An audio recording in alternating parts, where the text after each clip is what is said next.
Hello दोस्तों, स्वागत है आप सभी का सीबीबी आर्ट्स क्लासेस में। आज मैं आपको उनसे मिलवाने वाला हूं जो बोर्ड का कॉपी जो है 3 सालों से चेक कर रहे हैं।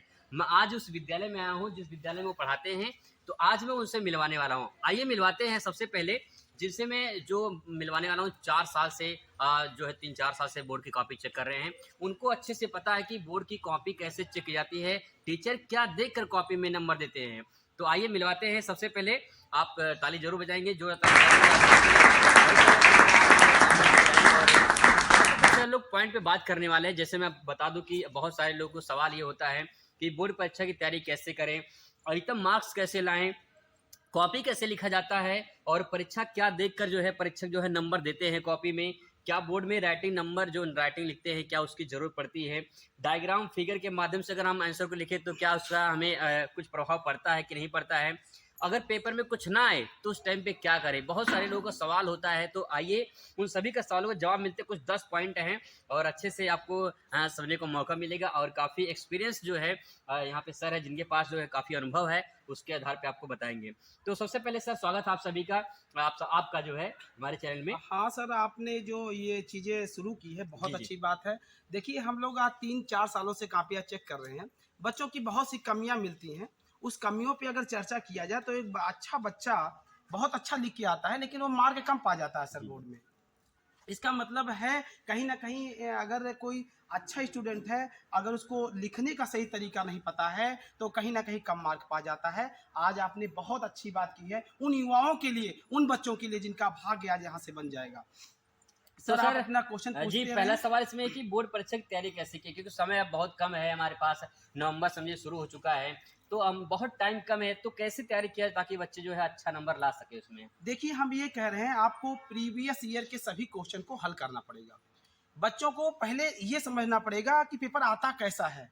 इस वजह से उनको प्रीवियस ईयर के सभी क्वेश्चनों को हल करना पड़ेगा। अर्थात जैसे हम कह सकते हैं मॉडल पेपर है, जितने भी क्वेश्चन जो भी सब्जेक्ट आप पढ़ रहे हैं उसका जो मॉडल पेपर है उसमें कहीं ना कहीं क्वेश्चन होंगे। उन क्वेश्चनों को सटीक ढंग से उनको पढ़ना है। थोड़ा सा उस पर प्रैक्टिस कर लें कि एक मॉडल स्वरूप देख लें कि हमें किस हिसाब से फिर पढ़ना है। जो क्वेश्चन ज़्यादा बार पेपर में आए हैं उन पर वो फोकस करें, उन पर स्टार बना के रखें, और जो क्वेश्चन को नहीं आते हैं उनको भी स्टार बना के वो रखें और अपने टीचर से उसको पूछते रहें और उसकी जानकारी प्राप्त कर लें। जी जी, बहुत बहुत धन्यवाद। अच्छा सर ये बताइए कि ये अधिकतम मार्क्स कैसे लाया जाए। बच्चों को बहुत सारी शिकायत होती है कि अधिक से अधिक मार्क्स कैसे लाया जाए, नंबर कैसे अधिक से अधिक प्राप्त सर किया जाए। देखिए, ये बहुत ही अच्छी बात है। प्रैक्टिस देखिए हर व्यक्ति को परफेक्ट बनाती है। जी जी बिल्कुल। और अगर कोई व्यक्ति लगातार प्रैक्टिस करे, किसी भी तरीके से प्रैक्टिस करे, तो सफल जरूर होगा।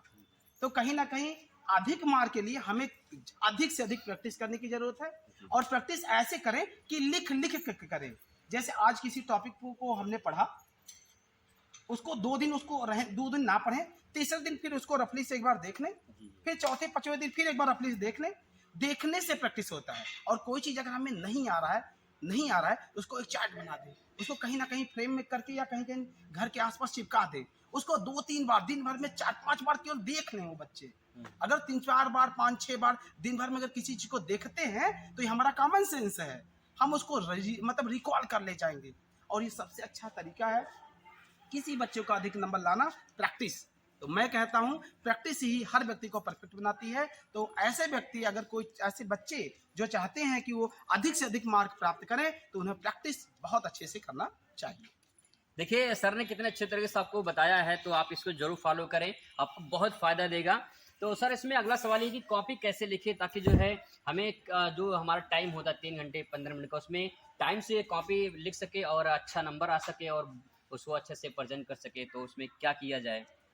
देखिए सर, सबसे पहली बात, जो हमारा बोर्ड का पेपर है उसमें वर्ड लिखे हुए हैं कि किसी क्वेश्चन को कितने वर्ड में लिखना जी है। जी जी बिल्कुल। उस वर्ड का ध्यान देना है। यदि आप उस वर्ड का ध्यान नहीं देंगे तो आप 3 घंटे में पेपर को कर ही नहीं पाएंगे, क्योंकि वो वर्ड इस हिसाब से लिखा गया है कि आप पूरे पेपर को दिए गए समय में कंप्लीट कर सकते हैं। सबसे बड़ी बात यह है। दूसरी बड़ी बात है कि कॉपी लिखते समय आपको सबसे पहले क्वेश्चन नंबर कौन सा है ये लिखना है, उसका कौन सा पार्ट आप करने जा रहे हैं इसको लिखना है। और इसको आप जनरली हम ब्लैक पेन से लिखते हैं और ब्लैक पेन से खूब सुंदर तरीके से आप लिखेंगे। अगर आपका जैसे 2 नंबर का क्वेश्चन है सर, तो उसको कहीं ना कहीं एक पेज में उन दोनों को लिखने का प्रयास करें और जो कंटेंट आपसे को पूछा जा रहा है वही लिखें, उससे बाहर की चीजें ना लिखें, क्योंकि हम जब उससे बाहर की चीजें लिखते हैं तभी हम ज्यादा वर्ड का यूज करते हैं और वो हमारे लिए नुकसान होता है। 2 नंबर का क्वेश्चन है तो कम से कम 3 लाइन से 4 लाइन हमें देना है उसके लिए। अब अगर हम 2 नंबर के लिए हम 10 लाइन लिखेंगे तो हमारा समय जाएगा और दूसरी बार हमें उस पर एक्स्ट्रा मार्क नहीं मिलने वाले हैं। तो कहीं ना कहीं हमें क्वेश्चन के वर्ड पर ध्यान देना है, कितने वर्ड में मुझे क्वेश्चन लिखना है, उसके अकॉर्डिंग हमें आंसर देना है। दूसरी सबसे बड़ी बात, अगर 4 नंबर का क्वेश्चन है तो आप उसका एकदम पूरा का पूरा एक पेज यूज करिए, उसका सही तरीके से एक पेज यूज करिए, ऊपर से एक लाइन छोड़िए और यहाँ तक ध्यान रहे नीचे भी एक लाइन छूटे, आंसर आपका समाप्त भी हो जाए और नीचे भी एक लाइन छूटे ताकि वो अच्छा दिखे। हाँ, अच्छा दिखे। और अगर आपको ऐसा लगता है कि सर ऐसा है कि मान लीजिए आप कोई क्वेश्चन कर रहे हैं, लाइन 3 लाइन छूट गया, तो ऐसा नहीं कोई पार्ट डाल के क्वेश्चन नंबर डाल के उसी में कोई आंसर अगला पेज आप यूज करिए। आपको पेज की कोई कमी नहीं है, आप भरपूर पेज का उपयोग करें और सही प्रकार से क्वेश्चन को लिखें। एक और बात मैं कहना चाहता हूँ सर, कुछ बच्चे ऐसे होते हैं जो रफ कार्य करते हैं, तो रफ कार्य करने के बाद ऊपर रफ लिख दें और उसको काट दें, क्रॉस कर दें। और तीसरी बात, रफ को बीच में ना करें, क्योंकि आपकी जो क्वालिटी है, आप लिखने में जितना बढ़िया से लिखते जा रहे हैं, अगर उसको बीच में आप कर देंगे तो कहीं ना कहीं वो आपको एक जैसे भद्दा टाइप का लगेगा, वो आपकी क्वालिटी को घटा देगा। तो रफ कार्य जहां तक हो पीछे वाले एकदम पेज पे करना चाहिए। और दूसरी बात, जब आपका पूरा क्वेश्चन समाप्त हो जाए तो लास्ट में आप समाप्त जरूर लिखें, कि जिससे एग्जामिनर जब देखेगा, हम लोग जब कॉपी देखते हैं तो पता चलता है एक क्वेश्चन यहाँ लिखा है, एक पेज छोड़ के दूसरा क्वेश्चन अगले उस तरफ है। अब वो तो हम लोग प्रयास करते हैं कि सभी पर नंबर दिया जाए, बच्चे का कोई क्वेश्चन ना छूटे। लेकिन अगर अब मान लीजिए हमारे हमसे गलती से छूट गया या किसी और टीचर से छूट गया, उसका नंबर उनको नहीं मिला, तो कहीं ना कहीं कर्म ध्यान दें, आपको जो आ रहे हैं उन्हीं क्वेश्चन को पहले करें। सर और तो देखिए इसमें काफ़ी अच्छे से आपको जो है बता रहे हैं सर कि उनको जरूर बातों को ध्यान रखें। इसमें सर एक सवाल है बहुत ज़्यादा, ये है कि कितने घंटा पढ़ना चाहिए जिससे बोर्ड में अच्छा नंबर आए? कितना घंटा आप मतलब बच्चों को टाइम देना चाहिए? देखिए सर, ये डिपेंड करता है बच्चों पर। बच्चे का जो सब्जेक्ट बहुत कमजोर है उस पर उसको थोड़ा सा फोकस करना चाहिए, और जो सब्जेक्ट उसका ज़्यादा अच्छा है उसको केवल रफली देखना चाहिए। हाँ, जैसे कुछ देखिए होता क्या है, सभी चीज़ों को हम एक साथ नहीं पढ़ सकते हैं। एक सिस्टमेटिक शेड्यूल उनको बनाना चाहिए और इस शेड्यूल के अकॉर्डिंग पढ़ना चाहिए। जैसे वो छमाही का पेपर दिए हैं तो उनको पता होगा उनका स्कोर कहाँ कम है, उसके अकॉर्डिंग वो उस अपने टॉपिक को बूस्ट करें। अगर उनको नहीं पता है, कुछ टॉपिक में कुछ कमजोरियां हैं, तो अपने टीचर से उन संपर्क करें और उस कमजोरियों को फोकस करें और वो अधिक से अधिक हो जाएगा। वैसे मुझे लगता है अगर किसी बच्चे को अधिक से अधिक मार्क लाना है तो उसे सभी सब्जेक्ट पर फोकस करना जरूरी है। किसी सब्जेक्ट को आप ऐसे नहीं रख सकते कि ये नहीं पढ़ेंगे, इसको हम कम समय देंगे, ऐसा आपको कभी नहीं करना है। आपको अगर अधिक नंबर लाना है तो सभी सब्जेक्ट को बढ़िया से पढ़ना पड़ेगा, तब हम कुछ अच्छा कर पाएंगे। अच्छा सर, इसमें जब मान लीजिए कुछ पेपर में बच्चों को बहुत सवाल आता है कि पेपर में जो कुछ ना आए तो उस टाइम पे क्या करना चाहिए? उसकी जगह पे कोई दूसरा क्वेश्चन लिखना चाहिए फिर, या फिर कुछ और करना चाहिए? उस टाइम पे क्या करें जब कुछ प्रश्न ना आए समझ में, तो क्या करना चाहिए उस टाइम पे? देखिए सर, हम लोग को जो कॉपी हम लोग जब चेक करते हैं तो इतना हम लोग को कहा जाता है, इतना गाइड दिया जाता है कि देखिए कहीं ना कहीं बच्चों को हम लोग को इस नज़र से देखना होता है कि बच्चों को कहीं ना कहीं पास कर दिया जाए। तो अगर जैसे बच्चा कभी कोई पढ़ा ही नहीं है, कुछ जानता नहीं है, अब वो क्वेश्चन देखेगा उसको कुछ पता नहीं है, लेकिन अगर जैसे उससे रिलेटेड चीजें अगर उसके दिमाग में कुछ आ रही हैं तो अगर वो लिखेगा तो हम लोग ये प्रयास करते हैं कि उसे मतलब कहीं ना कहीं पास कर दिया जाए। दूसरी सबसे बड़ी बात यह है प्यारे बच्चों कि आप कोई भी क्वेश्चन ना छोड़ें, कुछ भी आता हो क्वेश्चन को जरूर लिख के आए, क्योंकि अगर 4 नंबर का क्वेश्चन है, आपने सभी रॉन्ग लिख दिए हैं, उस अकॉर्डिंग क्वेश्चन के अकॉर्डिंग आपने आंसर नहीं दिया सर, लेकिन फिर भी हम लोग ये प्रयास करते हैं कि कहीं ना आधा नंबर, 1 नंबर या 1.5 नंबर जिस हिसाब से हो हम लोग से हो पाता है हम लोग को देने का प्रयास करते हैं, क्योंकि हम चाहते हैं कि सभी बच्चे पास हों और अच्छे नंबर से पास हो जाए। तो सर इस पे हम चलिए बहुत बहुत धन्यवाद सर, आपने बहुत अच्छी तरह बताया है। तो आपको अगर पेपर में कुछ ना आए तो आप कुछ ना कुछ जरूर लिख कर आएँ। तो आप अगर कुछ लिख कर आएंगे तो उसमें कुछ जरूर मिलेगा, अगर कापी छोड़ कर आएंगे तो सादा उसमें कुछ नहीं मिलने वाला है। तो आप कुछ ना कुछ जरूर लिख कर आएँ जो भी आपको उस टाइम पे आता है। अच्छा सर, इसमें एक सवाल और है कि क्या बोर्ड परीक्षा में राइटिंग पे नंबर मिलता है? तो इसमें आप क्या कहना चाहेंगे, राइटिंग पे नंबर देखिए मिलता है? सर, बहुत अच्छी बात आपने पूछी है। राइटिंग बहुत अच्छी चीज़ है।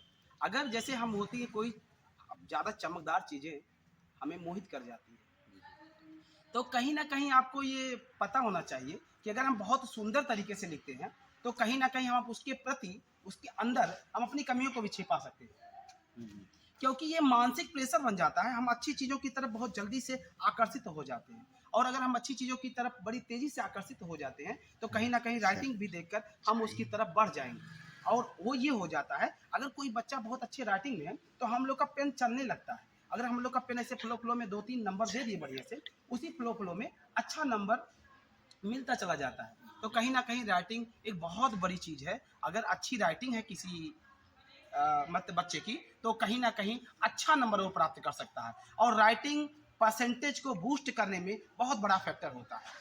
तो कहीं ना कहीं अगर जो अच्छे बच्चे हैं वो अपनी राइटिंग को बूस्ट करें और राइटिंग पर ज़्यादा फोकस करें, और कोई चीज़ करें उसे लिख लिख कर प्रैक्टिस करें। हाँ, दूसरी बात, अगर आप राइटिंग अपना इम्प्रूव करना चाहते हैं तो जो आपके आपके पास का जो बच्चा हो, जो आप जहाँ पढ़ते हैं, आपके आसपास के बहुत बच्चे होंगे जिसकी राइटिंग बहुत अच्छी है, उसका एक दिन नोट्स ले लीजिए आप, उसको थोड़ा सा लिख के उसी तरीके से लिखने का प्रयास करिए। जैसे वो का कैसे लिखता है, खा कैसे लिखता है, गा कैसे लिखता है, तो ऐसे से 1-2-4 वर्ड देख लीजिए ना कि वो कैसे कैसे लिखता है उस वर्ड को, या उसको लिखते समय देख लीजिए। तो वैसे आप बना देंगे ना तो आपकी राइटिंग अपने आप बूस्ट हो जाएगी। तो कहीं ना कहीं राइटिंग बहुत बड़ा फैक्टर है आपके अधिकतम मार्क लाने के लिए, और जहाँ तक कि हर बच्चा यही चाहता है कि उसका अधिक से अधिक मार्क आए। जी जी, बिल्कुल बिल्कुल। तो देखिए कितने अच्छे सर ने बताया है, आप राइटिंग पे थोड़ा ध्यान रखें, राइटिंग पे नंबर मिलता है। अगर आप कुछ ना कुछ उनमें लिखे हैं और सही तरीके से लिखे हैं, थोड़ा उच्चारण पे ध्यान देंगे, तो राइटिंग पे ध्यान देंगे तो आपको नंबर मिलेगा उसमें। अच्छा सर, इसमें सवाल ये है कि याद कैसे किया जाए? बच्चों को बहुत बड़ी समस्या होती है, याद नहीं होता है। किस प्रकार से याद किया जाए ताकि जो है अच्छे लंबे समय तक याद कर सके? देखिए सर, याद करने के लिए ना चीज़ों को आपको बार बार देखना है। अगर आप जो नोट्स बनाए हैं उसको आप बार बार देखते रहेंगे तो चीज़ें अपने आप याद होती है। अगर आपने पहले बढ़िया से पढ़ा है और अगर आप उसको बार बार खोल के देख रहे हैं, मान लीजिए आज आप फिजिक्स पढ़ रहे हैं, फिजिक्स के कुछ चीज़ें आपने पेज को खोल कर देख लिया, आज देखिए, मतलब आज आपने पढ़ा, एक बार रफली से देखा, फिर कल देखा, परसों देखा, तो आपको कहीं ना कहीं वो चीज़ें याद हो जाएंगी। और क्योंकि हमारा एक कॉमन सेंस है, जब हम किसी चीज़ को बार बार देखते हैं तो हमें रिकॉल हो जाती है। तो कहीं ना कहीं हमें याद करने के लिए बार बार चीज़ों को देखना जरूरी है। अगर हम बार बार उन चीज़ों को देखेंगे तो हमें याद हो जाएगा, यही मैं कहूँगा। और दूसरी बात, प्यारे बच्चों, मैं एक बात आपको ये कहता हूँ कि जैसे पढ़ाई के समय ना ऐसे ना हो आप कहीं से भी आए हैं तुरंत आप पढ़ना शुरू कर दें, ऐसा आप कतई ना करें, क्योंकि हर समय आप नहीं पढ़ सकते हैं और हर समय पढ़ाई के योग्य नहीं होता है। आप पढ़ने से पहले आए, हाथ मुंह धुल लें और थोड़ा सा हल्का फुल्का भोजन के या नाश्ते में कुछ ले लें। उसके बाद सटीक ढंग आप अपने दिमाग से ही पहले प्रेशर रखें कि मुझे पढ़ना है। जब आपको लगे कि हाँ पढ़ना है तब आप शुरू करिए। हाथ पैर बढ़िया से धुल लीजिए और थोड़ा सा नाश्ता लीजिए। नाश्ता लेने के बाद अपने कलम कॉपी पूरा रखिए, जो सब्जेक्ट पढ़ना है उसी हिसाब से आप बैठिए और एक टाइम ऐसा सोच के चलिए कि कम से कम 45 मिनट उसको आप जरूर पढ़ेंगे। 45 मिनट पढ़िए, फिर पानी उनी पी लीजिए, फिर उसके बाद अगला 2-3 मिनट बाद रेस्ट ले लीजिए, फिर उसके बाद पढ़िए। 100% आपकी एक्यूरेसी आ जाएगी, आपको याद आने लगेगा चीजें। अच्छा सर, इसमें एक लास्ट प्रश्न है बच्चों का रहता है कि प्रश्न जो होते हैं उनको क्रम से लिखा जाए या फिर प्रश्न को कहीं भी लिख सकते हैं आप? जैसे मान लो पहला लिख रहे हैं फिर पांचा लिख दें, फिर या क्रम से लिखें या फिर ऐसे लिख सकते हैं चाहे जैसे? देखिए सर, जो आपने बातें पूछी है अच्छी बातें हैं। देखिए बच्चे को वे प्रश्न पहले लिखना चाहिए सर जो उनको आते हैं। आने वाले प्रश्न को उनको पहले लिखना चाहिए, क्योंकि first impression is last impression. क्योंकि जब हम लोग कॉपी को चेक करते हैं तो पहला इंप्रेशन ही बच्चों को दिखा देता है कि बच्चा लिखा आगे कैसे होगा। पता चला आप बहुत ज्यादा बना बना के बातों को पहले ही आपने रख दिया है और आगे जाके लास्ट में अपने अच्छे क्वेश्चन के अच्छे आंसर दिए, तो हम लोग पहले जान जाएंगे कि पहले से इनका मतलब एक जो क्वेश्चन पूछा गया है उसके अकॉर्डिंग आंसर नहीं है। और जब हमें किसी को पता चल जाएगा कि प्रश्न के अकॉर्डिंग आपने आंसर नहीं दिया है तो आपका नंबर कहीं ना कहीं कम हो जाएगा। तो जो क्वेश्चन आपको पहले आते हैं उन क्वेश्चन को सबसे पहले आप लिखने का प्रयास करें। और कभी कभी ऐसा होता है सर ना, कुछ बच्चों को क्वेश्चन आते रहते हैं लेकिन वो उनका टाइम से छूट जाता है। क्यों? क्योंकि वो कहीं वो समय वो जो क्वेश्चन को नहीं आते हैं उन पे वो ज़्यादा समय दे देते हैं और जब उनको ज़्यादा समय दे देंगे सर तो उनको आने वाला क्वेश्चन छूट जाएगा, और अगर उनको आने वाला क्वेश्चन छूट जाएगा तो समझ लीजिए फिर नाम मार्क कम हो जाएंगे। तो और ऐसे बच्चे फिर कम नंबर पा जाएंगे, तो फिर वही होता है कि हमने करके तो आए थे, हम बहुत अच्छे से लिख के आए थे, लेकिन हमारा मार्क कम आया। तो कहीं ना कहीं मैं ये बताऊंगा कि बच्चों को जो क्वेश्चन उन्हें आता हो उस क्वेश्चन का आंसर वो पहले दें और सटीक तरीके से लिखें। और जैसे अगर उनको पांचवा आता है तो पांचवा लिखें, अगर पांचवें का मान लीजिए छठवां आता है तो छठवें का मान लीजिए 3 पार्ट है, क ख ग, तो उनको ग वाला करना चाहिए। अगर और जो नहीं पहले आते हैं, आता जो उनको पहले आता है उन्हीं को करें, लेकिन कौन सा प्रश्न कर रहे हैं, उसका कौन सा पार्ट है, उसको बढ़िया से वहां दिखाएं।